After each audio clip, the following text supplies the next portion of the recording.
আমাদের দলের নেতাকর্মীদের বিরুদ্ধে মামলা করে তাকে গ্রেপ্তার করা হয়েছে, সেই তথ্য গণমাধ্যমে উঠে এসেছে। আমরা শৃঙ্খলা ভঙ্গের বিষয়ে জিরো টলারেন্স পলিসির মধ্যে রয়েছি। গত 3.5 মাসে ছাত্রদলের যে নেতাকর্মীদের বিরুদ্ধে আমরা প্রায় 300-এরও অধিক নেতাকর্মীকে আমরা বিভিন্ন মেয়াদে বহিষ্কার করেছি, 500-এরও অধিক নেতাকর্মীকে আমরা শোকজ করেছি। শুধু বহিষ্কার শোকজের মধ্যে আমরা সীমাবদ্ধ থাকিনি, আমাদের দলের পক্ষ থেকে আমাদের দলের নেতাকর্মীদের বিরুদ্ধে মামলা করে তাকে গ্রেপ্তার করা হয়েছে, সেই তথ্য গণমাধ্যমে উঠে এসেছে। আমরা শৃঙ্খলা ভঙ্গের বিষয়ে জিরো টলারেন্স পলিসির মধ্যে রয়েছি। কোনো নেতাকর্মীরা যদি কোনো ধরনের সাংগঠনিক সিদ্ধান্তের বাইরে যায়, তার বিরুদ্ধে ব্যবস্থা গ্রহণ করা হচ্ছে, তাকে বিন্দুমাত্র ছাড় দেওয়া হচ্ছে না।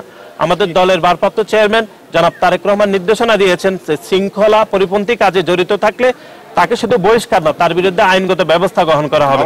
সুতরাং গণমাধ্যমে যেটি হচ্ছে, অনেক সময় আমাদের নেতাকর্মীদের নামে যে দোষ ত্রুটিগুলো সেগুলো পলাও করে প্রচার হচ্ছে, কিন্তু তার এগেনিস্টে আমরা যেরকম ব্যবস্থা নিচ্ছি সেগুলো কিন্তু গণমাধ্যমে প্রচার হচ্ছে কম হচ্ছে বলে আমাদের মনে হচ্ছে।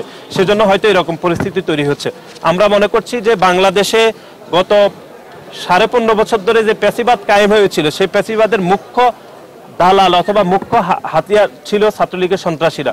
তারা যে গতানুগতিক লেজুরবৃত্তির এবং দখলদারিত্বের রাজনীতি কায়েম করেছে, তার বিপরীতে বাংলাদেশ জাতীয়তাবাদী ছাত্রদল 21 শতক উপযোগী একটি মেধাভিত্তিক ছাত্র রাজনীতি বিনির্মাণ করার কাজ করছে। মাঠের অলরাউন্ডার আমি, আর ঘরের অলরাউন্ডার টাইলক্স।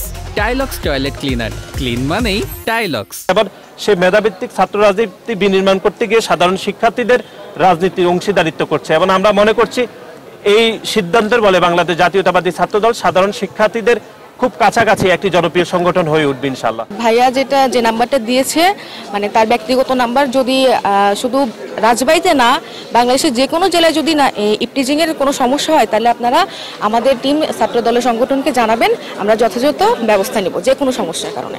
আসলে ভালো লাগছে, কারণ যেহেতু আমাদের সংগঠন এটা নিয়ে কাজ করতেছে এবং করবে ভবিষ্যতেও, যাতে কেউ আর ইপটিজিংয়ের শিকার না হতে পারে।